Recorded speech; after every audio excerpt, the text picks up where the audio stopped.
Gracias, perfecto, gracias. Tenía el placer de estar aquí porque he hecho en falta el contacto con las personas. En una presencia solo ocasional, no es que desde ahora vuelvo a hacer conferencias, algo que como podéis escuchar es un poco difícil de hablar como habitualmente era antes, como 4 o 3 horas. Tengo una serie de problemas, pero no hablemos de esos problemas. No hablemos de problemas. Ahora mientras escuchaba a Gaspar hablar de amor, estaba pensando cuánta distancia hay entre estos señores y los Elohim bíblicos, caso a Misisa. Realmente hay un universo en el sentido que en el Antiguo Testamento hay de todo menos que amor. En el sentido que en el Antiguo Testamento hay el exacto opuesto. Entonces efectivamente en suma estos han tenido una gran evolución o son decididamente otros. Antes cuando entré y saludé a algunas personas que ahora ya conozco bastante, son ya 8 años.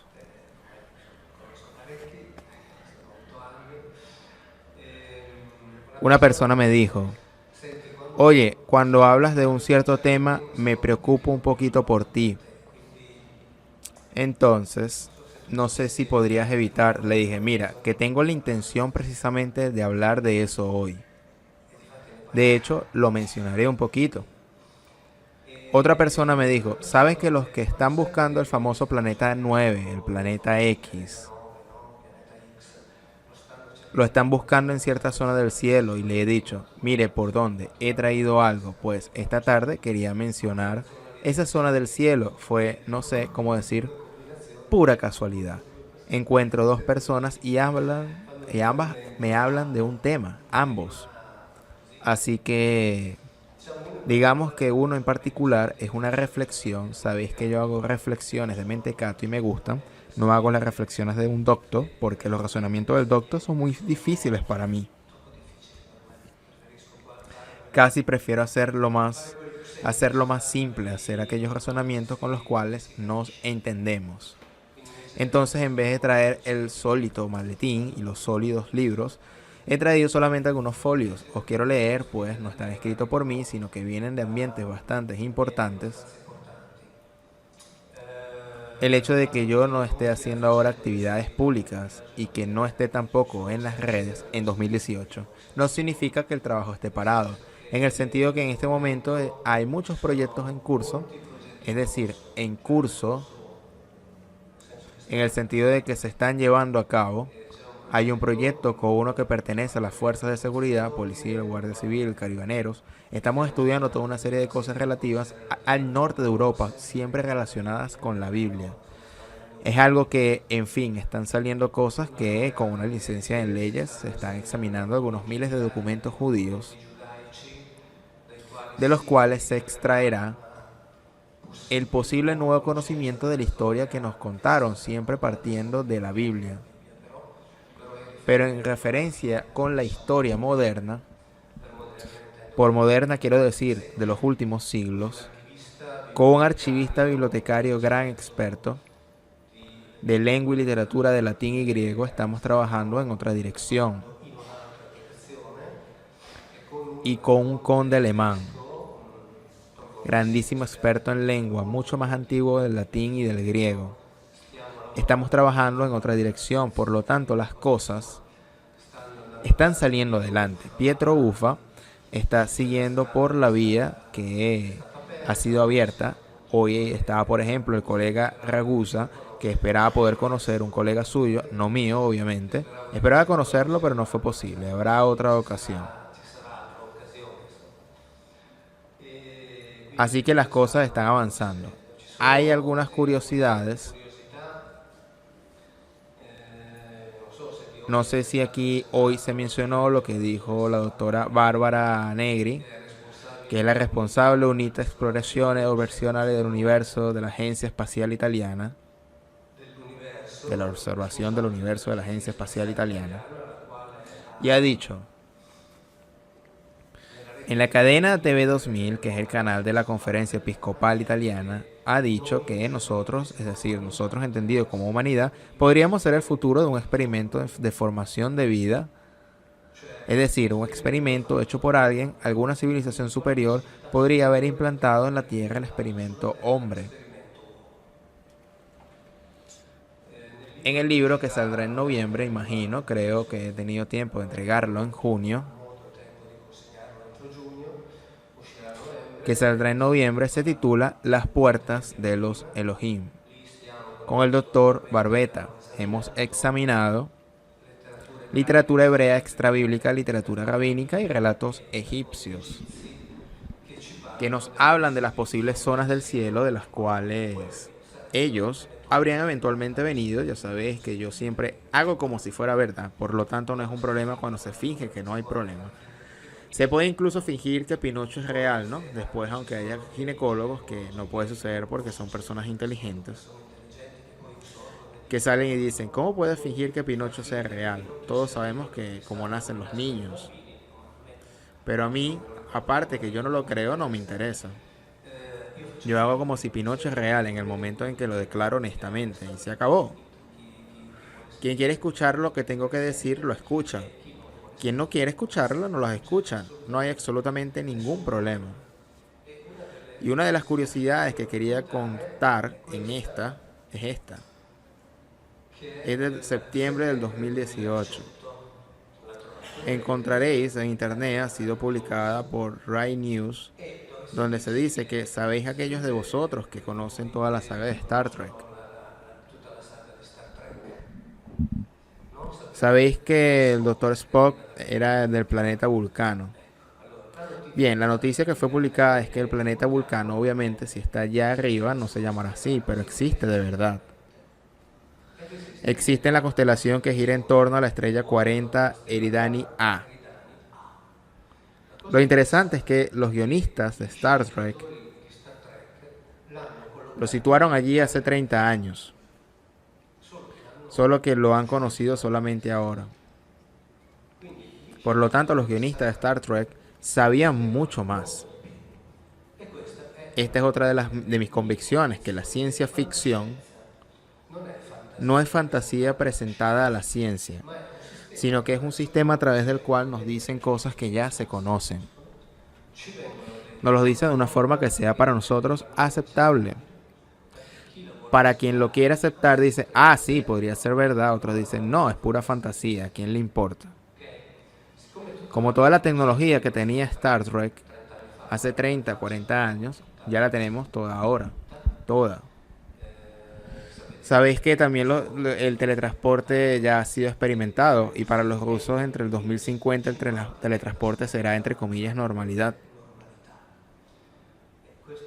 Esto responde también a todos los que nos dicen, bueno, fijamos que existen los extraterrestres, pero aunque fuese verdad, a la velocidad en que nosotros nos podemos mover o en todo caso la tecnología se pueda mover, no tendremos ninguna posibilidad de contacto y esto es realmente una estrechez mental que es absolutamente inaceptable. Porque quiero decir, realmente quedarse en una mentalidad que es todo menos científica, pensamos al tipo de tecnología que podría tener nuestra civilización simplemente dentro de 500 años, no digo dentro de 1.000.000 de años.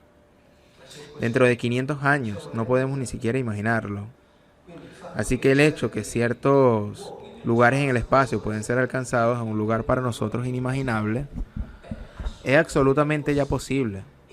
Y los jóvenes, quiero decir, los que ahora son los chicos adolescentes, seguramente lo verán. Lo verán, por lo tanto, para ellos ya no será ciencia ficción, será ya la normalidad. Así que hay que tener la mente abierta a estas cosas, así como hay que tener la mente abierta sobre lo que está escrito en el libro Resi Humani. Me alegra mucho que haya científicos con la S mayúscula, científicos, porque lo que no tienen la mente abierta no son científicos, son cientificistas. Son los dogmáticos de la ciencia, son contra la ciencia, porque la ciencia no puede ser dogmática. Por definición, por suerte están los Pietro Buffa, por suerte están los colegas como Ragusa y entre otros, que están abiertos a la posibilidad, y permaneciendo abiertos a las posibilidades se pueden obtener un montón de respuestas. Ahora bien, el hecho de que este planeta haya sido, entre comillas, descubierto y haya sido escrito en la revista Monthly Notice of the Royal Astronomy,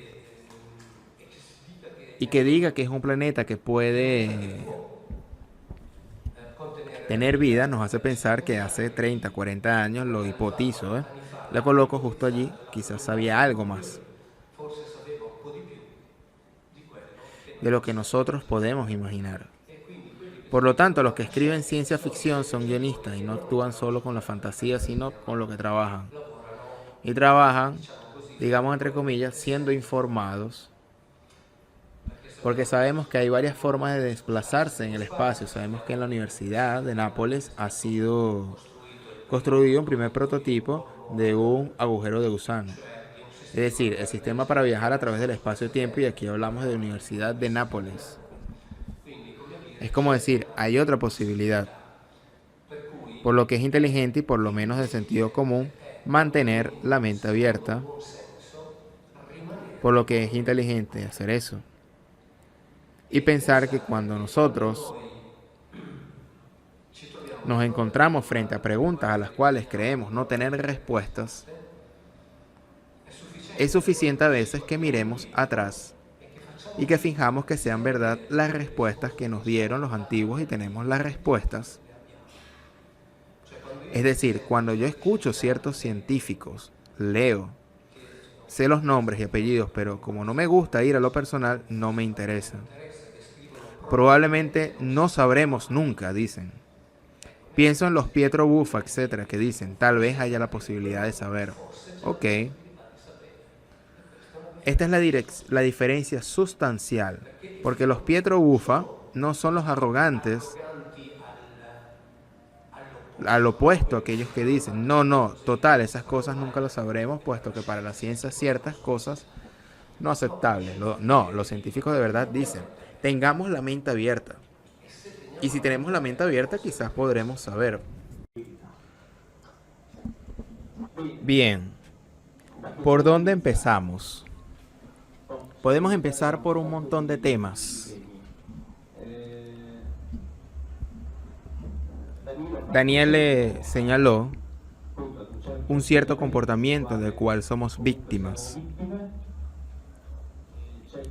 Hay aquí entre vosotros una persona que pertenece plenamente al mundo hebreo, que vino a hablarme antes y que vino a, no solo por las felicitaciones, sino porque me complació su reconocimiento, que se una a otros reconocimientos que vienen del mundo hebreo, que me escriben en privado, donde me dicen que ya era hora que alguien dijese ciertas cosas.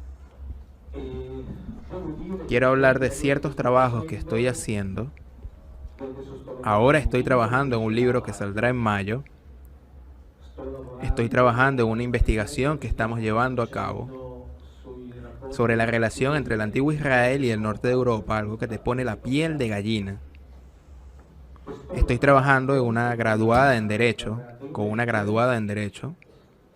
en una, digamos así, bueno, no digamos reescritura, una especie de revisión de la historia de los últimos 3 siglos, a partir de referencias bíblicas hasta nuestros días. Y una cosa muy dura, es algo muy denso. Sí. Por tanto, más allá del tema conferencia, el trabajo obviamente sigue adelante. Porque como podéis imaginar, me apasiona, de lo contrario, desde luego no estaría aquí. Entonces se está trabajando en varias direcciones. Siempre con el mismo método, el de hacer de cuenta que, como si eso fuera verdad, al que se le añade sin embargo otro tipo de planteamiento que concierne especialmente la historia que va desde el 1700 hasta nuestros días, que aquí vamos en serio. Por lo tanto, desde ese punto de vista dejamos de hacer como si es cierto y vamos en serio. Vamos en serio también porque Esa historia descrita sobre la base del análisis del estudio de 5.000 documentos judíos,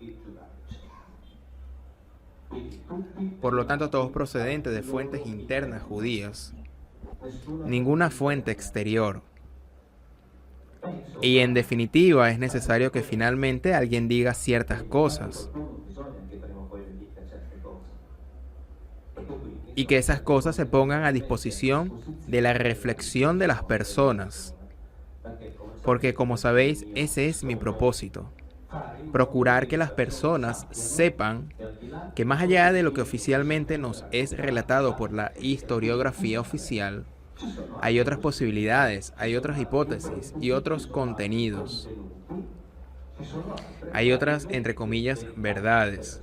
Sin olvidarnos que cuando hablamos de verdades, tenemos que estar también atentos porque la verdad es algo muy delicado y francamente no sabría decir quién la posee honestamente. Bueno, digamos así, verdad, entre comillas, en el sentido superficial, pero dado que a veces se nos presentan como verdades, entonces igualmente con la misma superficialidad decimos que sepáis que la veréis, que puede haber otras verdades, por lo menos para hacernos reflexionar. Esto de secundar lo posible, verdad, no es un hecho nuevo. Es decir, nosotros pensamos que la culpable de todo es la iglesia cristiana, al menos en lo que concierne al tema en que estamos tratando. Y que por tanto, en particular, el catolicismo, el cristianismo primero y el catolicismo después, en particular en lo que a Italia se refiere, hayan sido los primeros que escondieron la verdad. No, digamos que la verdad fue oculta mucho antes del origen del cristianismo.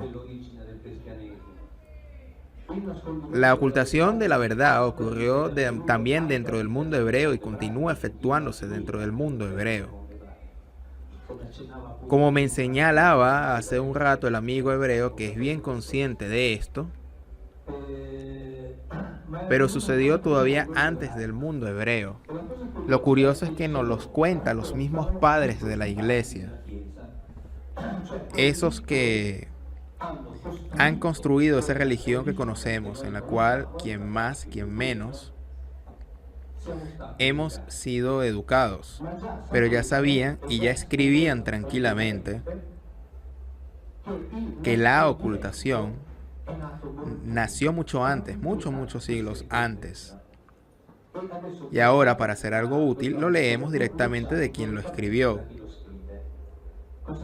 Así al menos nos damos cuenta que no es, por decir algo, la típica biblianada, ¿ok? Una ocurrencia mía.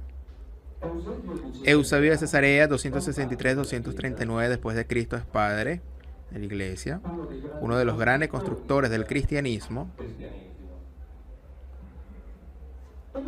y él en su Preparatio Evangelica escribe algunas cosas que son muy interesantes. Se refiere a estudios de Filón de Biblos, un historiador del segundo siglo después de Cristo, del cual había tenido acceso a los estudios y a los escritos de un sacerdote fenicio del 1200 a.C., que se llama Sanchoniaton, y reportando los estudios de este sacerdote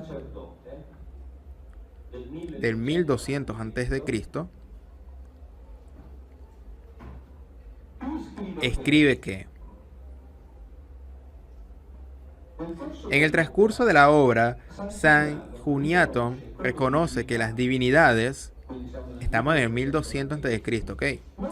No el Dios supremo ni los dioses celestes, sino simples individuos mortales, no de costumbres tan incorruptas para ser aceptados por su virtud o imitados por su sabiduría, sino llenos de maldad y de perversiones de toda índole.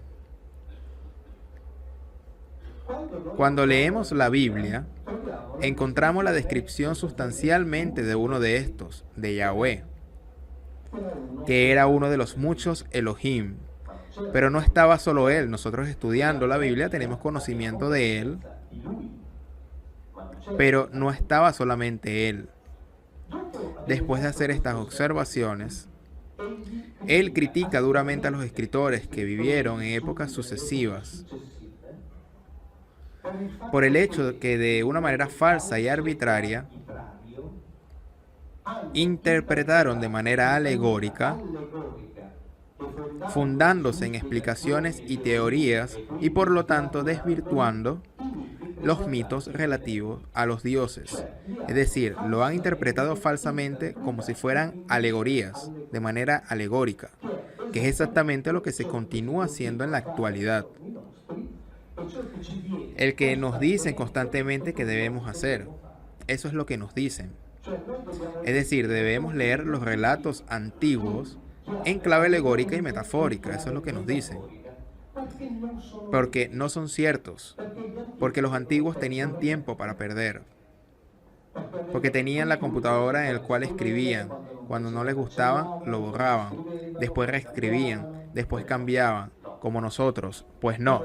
A ellos les costaba mucho escribir. Desde todos los puntos de vista. Y cuando contaban las crónicas antiguas, querían, de alguna manera, transmitir y dejar constancia de relatos reales, porque eran importantes, eran los que cuentan la historia de la humanidad en sus orígenes. No tenían tiempo para desperdiciar. Sin embargo, los escritores de época posteriores lo han transformado. Prosiguiendo, añade, pero los escritores que se ocuparon de historia sagrada repudiaron los hechos ocurridos en principio y después de haber inventado alegorías y mitos que combinaron de tal modo para reconducirlos a fenómenos cósmicos. Sabéis, ¿no? Se nos dice, pobrecitos los antiguos, relacionaban a Júpiter con un planeta, Marte con otro planeta. Vivían de fantasías. No, estas son invenciones sucesivas. Y nos lo dice un padre de la iglesia, que se remite a Filón de Biblos y San Juniatón de Fenicia, en 1200 a.C. Y después de haber inventado alegorías y mitos que combinaron de tal modo para reconducirlos a fenómenos cósmicos, instituyeron misterios, los envolvieron en una oscuridad tan densa que no era posible ver fácilmente los hechos realmente ocurridos. Es decir, la ocultación empezó por lo menos 1200 años antes de Jesús o de Cristo. Y fueron las castas sacerdotales, que eran los que conocían los hechos realmente ocurridos, pero que sabían bien que no podían contarlos tal como eran en sus súbditos. No debemos pensar en los sacerdotes antiguos como personas que se ocupaban de las almas. Eso es una invención posterior del cristianismo. Los sacerdotes antiguos eran los gobernadores locales que cuidaban los intereses económicos y el poder de sus jefes. Esta parte no se entiende. Nuestros sacerdotes son otra cosa. Cuidan también los intereses económicos de la multinacional más grande del mundo, pero oficialmente se ocupan de nuestras almas. ¿Entendéis? En cambio, los otros no. A estos aspectos era más correcto. Estaba claro que se ocupaban de los intereses económicos de sus jefes. Entonces, como sabían que si hubieran contado las cosas como realmente eran, el poder habría derrumbado, así como sucedería ahora si toda la gente tomase conciencia de cómo son realmente las cosas. Estuvieron muy atentos en cubrir todo bajo la clave de lectura alegórica y metafórica, para cubrir todo de misterio. Misterio que igualmente también la iglesia está obligada a utilizar cuando inevitablemente no puede explicar lo que ella misma inventó. Porque hay cosas que la iglesia inventó que luego no es capaz de explicar. Entonces, cuando se encuentra frente a ciertos obstáculos, que dice, no, ese es el misterio de la fe, misterios de Dios. Estoy estudiando el Talmud, lo digo también en beneficio del amigo hebreo que está aquí. El Talmud, de las traducciones que hacen los exégetas hebreos, así por lo menos estamos tranquilos, así como estoy estudiando los padres de la iglesia, y debo decir que hay, sobre todo en los padres de la iglesia, cosas que realmente, por ejemplo, el hecho de que la providencia divina existe aunque no se vea. Si yo digo que los asnos que vuelan existen aunque no se vean, todos vosotros me diréis, tú eres tonto. Pero con toda impunidad se puede decir que la providencia divina existe aunque no se vea. Descrito en el libro sexto y octavo, tiene la descripción de cómo es el Gan Eden de la Biblia. Esto es un laboratorio experimental, un centro de reproducción de vegetales, de los cuales se puede nutrir y luego dar crianza a los animales. Me da mucho gusto leer estas cosas aquí, pero hay más. La Biblia habla de ingeniería genética.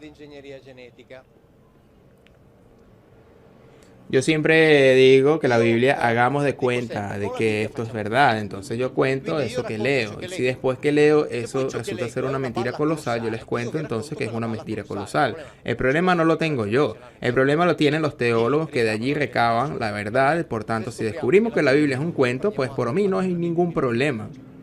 Entonces eso leo, eso les cuento. ¿Es verdadero o no? No lo sé. Pero en los últimos años me están llegando cosas que me ponen la piel de gallina. Tipo estudios de genetistas, de los cuales una parte, poquísimas páginas, estudios que me han sido enviados directamente a mí, de un biólogo molecular, que es un investigador asociado del King, publicó 2 páginas. En mi libro La Biblia no es un libro sagrado, porque él está escribiendo un libro que saldrá en la primavera, después de salir antes que puesto que se ha demorado, donde él explica que ciertas hipótesis de ingeniería genética explicarían toda una serie de cosas que la ciencia no puede explicar. Otros genetistas me describen mandándome extensos estudios de los cuales me dicen que toda una serie de secuencias genéticas que son aquellas que nos distinguen como Homo sapiens, ninguno sabe explicar de dónde vienen. Ningún genetista, y están todas escritas. O estudios, lo publicaré en el próximo libro. No se los leo para no aburrirlos. Les leo la conclusión. Estupendo. La única explicación que queda es considerar Eva mitocondrial. Mitocondrial es un nombre que los genetistas le dan a la primera Eva sapiens y a Adán cromosómico Y como clones producidos en muchos ejemplares. Solo un número adecuado de hembras y machos genéticamente iguales entre ellos habría podido transmitir con éxito los genotipos únicos y características propias del género humano. Comienzan a escribirlo los genetistas, eso es lo que nos describe ya la Biblia. Eva es un clon. Eva es un clon femenino del macho de Adán. Y hasta nos dice de dónde tomaron las células, de la parte ubicada abajo. La ciencia empieza a escribir estas cosas, pero otra cosa que me puso la piel de gallina nuevamente es... ¿Vieron el paraíso terrestre colocado allí, verdad? El norte de Mesopotamia.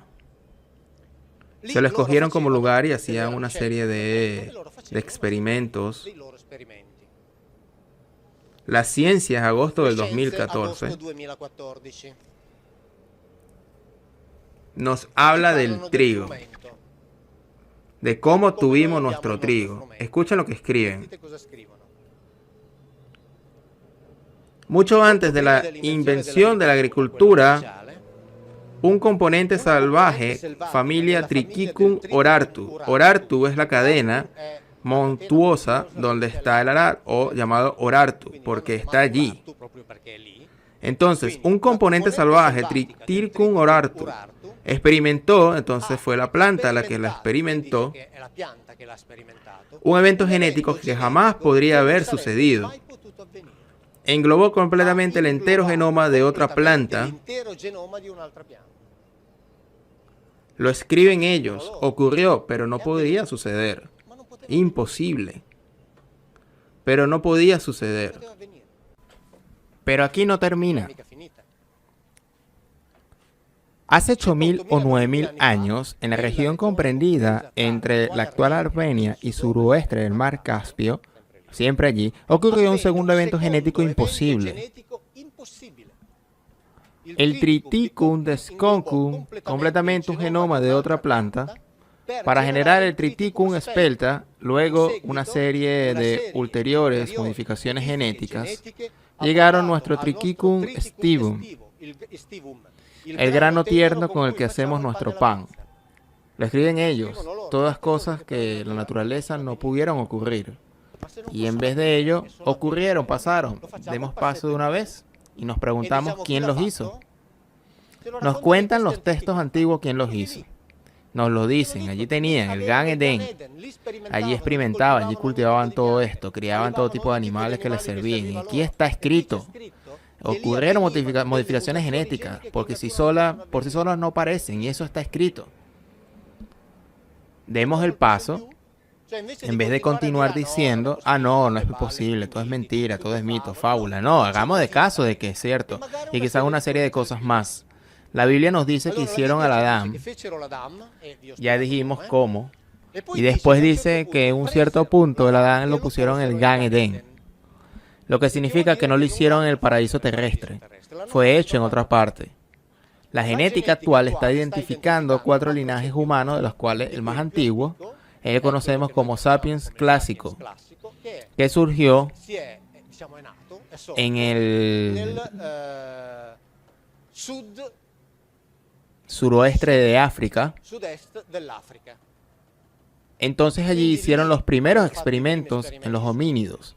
Después, dice la Biblia, tomó el Adán y lo puso en el Gan Edén, con el artículo el Adán, porque no es el nombre de uno, sino que significa un grupo de machos, que lo llevaron, como lo dice la Biblia, este grupo de Adán, llamémoslo el Adán, para no equivocarnos. Este Adán tenía que trabajar en el Gan Edén, a cuenta de los Elohim. Entonces le dan, dice la Biblia, los animales y las plantas para ocuparse. Después la Biblia hace una afirmación curiosa, pues dice que los Elohim se dan cuenta que la compañía de los animales para el Adán no era suficiente. Captan y deciden hacerle una hembra. Me imagino la escena. Porque los Adán eran hombres machos con sus exigencias. Entonces dicen, hagamos a la mujer. Y le hacen a través de la clonación. Porque la Biblia dice que introdujeron al Adán un sueño profundo, o indujeron, toman una parte curva del área lateral, lo que viene a ser traducido como costilla, cierran la carne, en la Biblia que tienen en casa, lo dice, cierran la carne del lado donde la tomaron y la parte y le extrajeron y en ello hace la mujer. La mujer debía ser, como fue reproducida por clonación y quizás por escogencia de ese grupo, esas parejas debían ser estériles, es decir, no se debían reproducir, porque debían quedar bajo el control total de ellos. Se hicieron números justos que les servían, después interviene eso que conocemos como serpiente, y el término hebreo mahash indica sí, serpiente, pero la raíz indica aquel que está dotado de conocimiento profundo.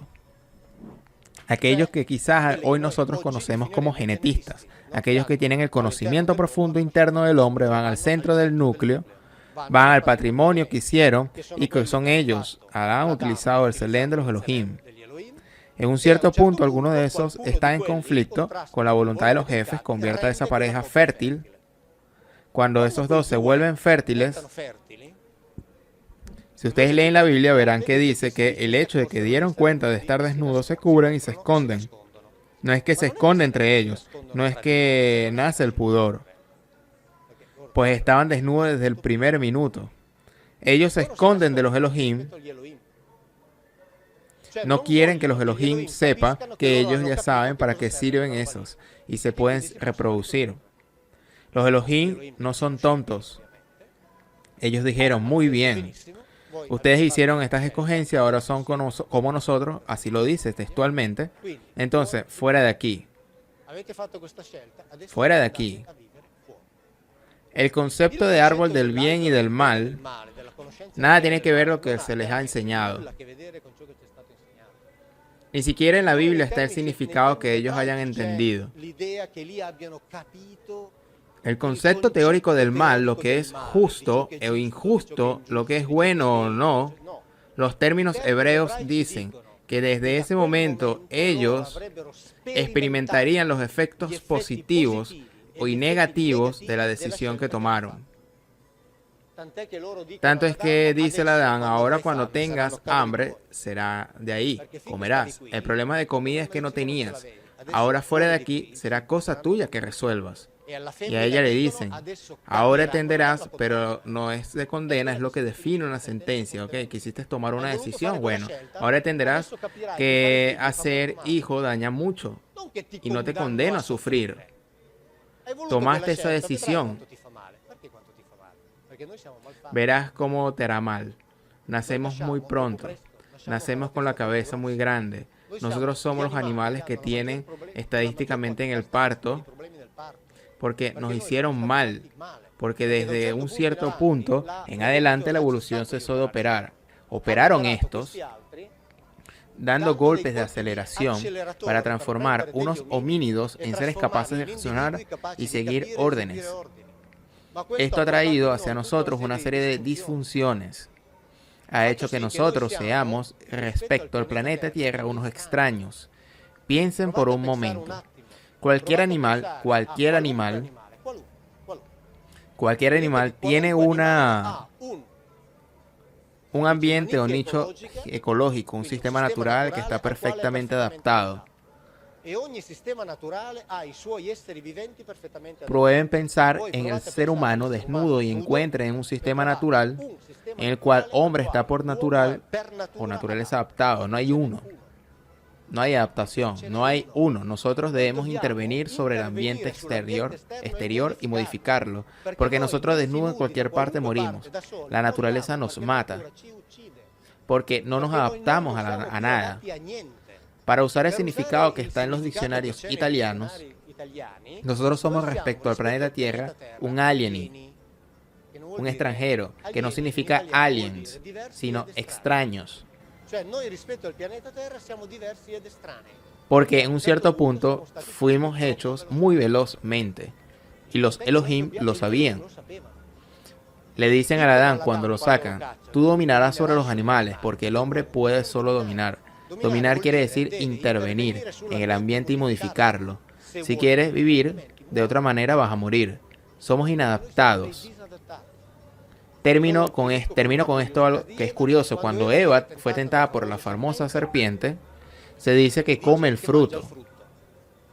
Entre ahora las cosas que se dicen no deben leerse de manera literal, porque la Biblia lo dice en llave simbólica y Viglino no ha entendido que su significado es simbólico. Entre hay cosas que se construyeron, grandes significados sobre la manzana de Eva. Imagino que algunos de ustedes lo han leído bien. Grandes construcciones sobre la manzana de Eva. Solo que la manzana de Eva en la Biblia no está. No está. Entonces, ¿quién construye llaves simbólicas? Sobre la manzana. Construye llaves simbólicas sobre nada. Salió en el kiosco, Monseñor Ravesi. Él es el que está aquí conmigo. Más bien pido perdón, yo estoy con él, porque él es grande, yo soy pequeño.